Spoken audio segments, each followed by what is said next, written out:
Add করে দিচ্ছি এই কন্টেনারটার ভেতরে, দেখো। এবং একটা গ্লাস রড দিয়ে আমি একটুখানি নাড়িয়ে দিচ্ছি এটাকে।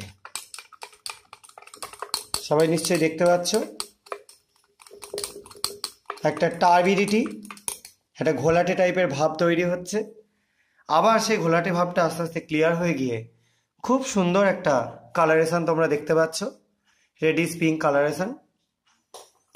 আমি আরও একটু এই মেটেরিয়ালটা অ্যাড করে দিচ্ছি, দেখো। এবার কালারেশনটা আরও বেশি ছড়াচ্ছে। আবার এটা দিয়ে আমি একটু নাড়িয়ে দিচ্ছি, দেখো পুরো কন্টেনারটায় কালারেশনটা আস্তে আস্তে ছড়াচ্ছে। আবার দেখো হালকা হালকা করে ফেড হয়ে যাচ্ছে, কালারটা আবার চলে যাচ্ছে।